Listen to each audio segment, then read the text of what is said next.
Jemaat yang terkasih di dalam Tuhan Yesus Kristus, kembali kita berjumpa dalam ibadah keluarga pada saat ini, dan kita akan merenungkan firman Tuhan pada hari ini. Mari kita terlebih dahulu berdoa, mohon bimbingan Roh Kudus. Kita berdoa. Bapa yang di surga, sudah saatnya kami akan mendengar firman Tuhan pada saat ini. Tuntun kami dengan kuasa Roh Kudus-Mu Tuhan, hati dan pikiran kami agar kami dapat memahami firman Tuhan pada hari ini. Karena yang berfirmanlah Tuhan, kami sedia untuk mendengarkannya. Amin. Bapak Ibu Saudara yang terkasih dalam Tuhan Yesus Kristus, membaca Alkitab kita pada hari ini dari Matius pasal 13 ayat 16 sampai dengan ayatnya yang ke-23.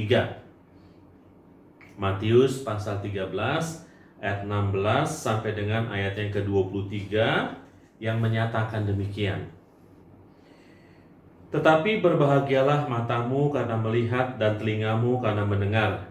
Sebab aku berkata kepadamu, sesungguhnya banyak nabi dan orang benar ingin melihat apa yang kamu lihat, tetapi tidak melihatnya, dan ingin mendengar apa yang kamu dengar, tetapi tidak mendengarnya. Karena itu, dengarlah arti perumpamaan penabur itu. Kepada setiap orang yang mendengar firman tentang kerajaan sorga, tetapi tidak mengertinya, datanglah si jahat dan merampas yang ditaburkan dalam hati orang itu. Itulah benih yang ditabur di pinggir jalan. Benih yang ditaburkan di tanah yang berbatu-batu ialah orang yang mendengar firman itu dan segera menerimanya dengan gembira, tetapi ia tidak berakar dan tahan sebentar saja.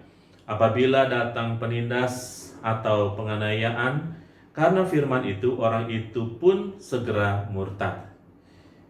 Yang ditaburkan di tengah semak duri ialah orang yang mendengarkan firman itu, lalu kekhawatiran dunia ini dan tipu daya kekayaan menghimpit firman itu sehingga tidak berbuah. Yang ditaburkan di tanah yang baik ialah orang yang mendengarkan firman itu dan mengerti, dan karena itu ia berbuah. Ada yang 100 kali lipat, ada yang 60 kali lipat, ada yang 30 kali lipat. Demikian firman Tuhan. Yang berbahagia ialah mereka mendengarkan firman Tuhan dan melakukannya dalam hidup sehari-hari. Bapak Ibu Saudara yang terkasih dalam Tuhan Yesus Kristus, apa yang membuat tubuh kita itu bisa lemah? Nah, biasanya bisa lemah itu karena kita nggak makan mungkin beberapa hari. Bahkan kalau orang nggak makan bisa saja mati. Atau kita kurang makanan-makanan yang mengandung gizi yang sehat sehingga kita gampang lemah. Lalu pertanyaan berikutnya, apa yang membuat pelayanan kita kepada Tuhan itu bisa menjadi lemah? Maka jawabannya adalah karena kita kurang mendekatkan diri kita kepada Tuhan dengan tidak mau mendengar firman Tuhan. Nah, baca Alkitab kita pada hari ini dalam sebuah konteks ketika Yesus telah menyampaikan tentang perumpamaan seorang penabur. Dan kini saatnya Yesus menjelaskan keberadaan dirinya dan menjelaskan maksud perumpamaan tentang penabur. Nah, bagian pertama ayat 16-17, Yesus mengungkapkan bahwa para muridnya dan juga banyak orang saat itu, artinya dalam zaman Yesus, adalah orang yang berbahagia karena mereka telah melihat Yesus dan mendengar pengajarannya. Mereka telah melihat bahkan menyentuh Tuhan Yesus sebagai Mesias yang dinubuatkan dalam zaman para nabi. Para murid menjadi orang yang berbahagia karena para nabi dan orang benar, yaitu orang yang taat, ingin melihat dan mendengar pengajaran Mesias pada waktu dahulu tidak terwujud karena Yesus Kristus Sang Mesias belum hadir. Nah, jadi para murid orang berbahagia, mereka bisa mendengar, melihat, bahkan bisa menyentuh Yesus. Sehingga mereka yang berbahagia telah melihat dibandingkan dengan para nabi sebelumnya yang ingin sekali melihat siapa sih Sang Mesias itu sendiri. Oleh karena itu mereka yang berbahagia. Hal yang kedua, bagian kedua adalah dalam ayat 18-23. Yesus menerangkan maksud perumpamaan penabur. Nanti Bapak bisa baca di ayat-ayat sebelumnya, ayat 1. Ini dijelaskan bahwa yang pertama, benih yang jatuh di pinggir jalan adalah orang yang mendengar firman Tuhan, namun tidak mengerti sehingga si jahat merebut hatinya. Itu yang pertama. Lalu benih yang jatuh di tempat yang berbatu adalah orang yang mendengar firman Tuhan, namun firman tersebut tidak berakar di dalam hatinya. Sehingga saat menghadapi kesusahan dan penganiayaan, ia meninggalkan Tuhan. Lalu benih yang jatuh di tengah semak berduri adalah orang yang mendengar firman Tuhan, namun karena kekhawatiran tentang hidupnya, ia tidak berbuah.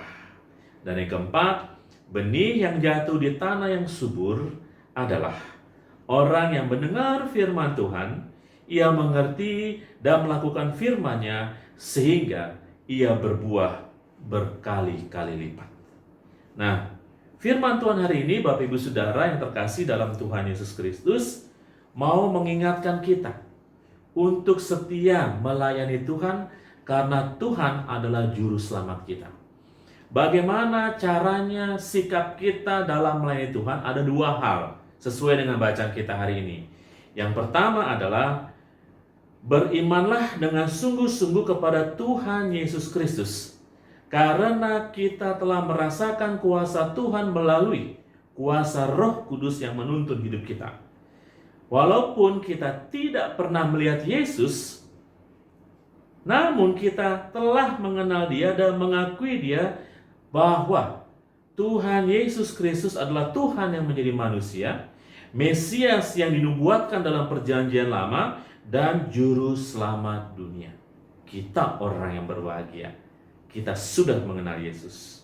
Orang yang beriman dengan sungguh-sungguh tidak mudah terpengaruh oleh berita-berita yang merugikan dirinya atau berita-berita hoax.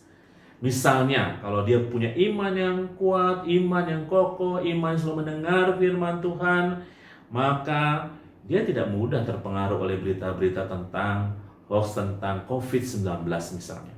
Dia tidak terpengaruh. Dikatakan COVID tidak adalah, ya, COVID itu konspirasi dari pemerintah lah, dan lain sebagainya. Kita tidak akan seperti itu. Justru dengan iman seperti itu, kita harus mendukung pemerintah yang mengupayakan laju supaya perkembangannya itu menurun dari COVID-19 tersebut, begitu ya. Dan orang yang beriman dengan sungguh-sungguh, dia akan kuat menghadapi situasi yang tidak menentu pada saat ini. Jadi yang pertama, kita beriman kepada Tuhan. Yang kedua, ketika kita mau melayani Tuhan, maka dibutuhkan adalah setia mendengar firman Tuhan dan merenungkannya, serta melakukan sesuai dengan apa yang difirmankan oleh Tuhan tersebut. Saat kita melakukan firman Tuhan, bukan saja membuat hati kita penuh dengan damai sejahtera, namun juga dalam kehidupan nyata yang kita jalani dengan ucapan syukur. Apapun situasinya. Bahkan dikatakan orang lain pun, kalau kita sering mendengar firman Tuhan dan melakukannya, merasakan buah-buah pelayanan kita. Sehingga orang lain pun juga bersama-sama dengan kita memuji dan memuliakan nama Tuhan. Mari Bapak Ibu Saudara yang terkasih, semakin setia melayani Tuhan dalam keadaan apapun. Karena Tuhan juga senantiasa memberkati jalan kehidupan kita, apapun situasinya. Mari semakin setia melayani, mari semakin mendengar firman Tuhan, dan beriman dengan sungguh-sungguh, sehingga hidup kita hidup yang kuat, kita jalani hidup ini dengan kekuatan dari Tuhan, dan hidup kita penuh juga dengan damai sejahtera. Tuhan mengasihimu. Amin. Nah, Bapak Ibu Saudara, mari kita berdoa. Allah yang bertahta dalam kerajaan surga, puji dan syukur atas firman Tuhan yang hari ini boleh kami dengar. Di dalamnya Tuhan, kami belajar untuk beriman dengan sungguh-sungguh dan selalu setia mendengar firman Tuhan dan melakukannya dalam kehidupan nyata kami. Hal ini berguna Tuhan agar kami setia melayani Tuhan dalam situasi apapun, terlebih dengan situasi pandemi pada saat ini. Karenanya Tuhan, biarlah firman Tuhan ini sungguh-sungguh kami lakukan, sungguh-sungguh kami kerjakan dalam kehidupan kami. Pada saat ini Tuhan, kami juga berdoa dari upaya seluruh dunia, bahkan Indonesia, termasuk pemerintah kami, TNI Polri, semua mereka yang bertugas di bidang kesehatan, dokter jururawat, Tuhan berjuang untuk menekan laju perkembangan COVID-19 yang terus meningkat. Biarlah Tuhan memberkati upaya pemerintah ini. Biarlah para perawat, dokter boleh memberikan pelayanan terbaik bagi mereka yang terpapar COVID-19. Seraya Tuhan memberkati kepada kami semua sebagai rakyat untuk dengan sungguh-sungguh mengikuti anjuran pemerintah, untuk tidak melawan apa yang sudah ditetapkan oleh pemerintah yang ingin mendatangkan damai sejahtera, bukan kecelakaan bagi kami sebagai rakyatnya. Karena Tuhan memberkati agar kami sebagai rakyat bijaksana mentaati protokol kesehatan dengan baik, dengan kekuatan tangan kasih Tuhan. Sehingga bangsa kami bahkan dunia ini mulai terbebas dari COVID-19 ini ketika kami semakin taat dalam menjalani aturan-aturan dari pemerintah. Tuhan Yesus, kami juga berdoa bagi mereka jemaat-Mu yang juga terpapar COVID-19, yang dirawat di rumah sakit maupun yang menjalankan perawatan isolasi mandiri di rumah masing-masing. Tuhan memberkati. Berkati Tuhan jamah organ tubuh mereka yang sakit, sehingga yang sakit memperoleh kesembuhan yang asalnya dari Tuhan. Tuhan berkati makanan, minuman, obat-obatan, perawatan medis sebagai alat untuk menyembuhkan saudara kami yang sedang sakit tersebut. Tuhan berkati agar mereka yang terpapar COVID-19 segera pulih kembali seperti sedia kala. Bahkan bagi mereka yang sakit apapun juga, Tuhan jemaat-Mu, Tuhan memberkati sehingga mereka boleh pulih seperti sedia kala. Berkati kehidupan jemaat kami GPIB Gideon Kelapa II ini, Tuhan Engkau memberkati secara pribadi maupun keluarga lepas keluarga. Kami semua yang terdampak COVID-19, Tuhan pulihkan ekonomi kami, kesehatan kami, keluarga kami, bahkan persekutuan kami. Tuhan tetap senantiasa menjaga dan memberkatinya selalu. Bahkan ketika dalam masa-masa ke depan ini ibadah-ibadah mulai dilaksanakan di rumah kami masing-masing kembali, Tuhan memberkati agar ada sukacita semangat selalu untuk melayani Tuhan. Lalu Tuhan berkati jemaat-Mu yang mendengar firman Tuhan hari ini. Biarlah Tuhan memberkati mereka. Bahkan ketika mereka menaikkan doa-doa pribadi dari rumah atau tempat mereka masing-masing, Tuhan memberkati apa yang mereka serukan kepada Tuhan. Inilah doa kami, Tuhan. Doa yang kami naikkan ke dalam satu nama, yaitu Tuhan Yesus Kristus, Tuhan dan Juru Selamat kami hidup kekal selama-lamanya. Amin. Bapak Ibu Saudara, Tuhan senantiasa memberkati kehidupan kita. Tetap mengucap syukur, tetap bergembira, tetap berbahagia, tetap menjaga kesehatan, agar Tuhan memberkati kita selalu. Tuhan mengasihi-Mu.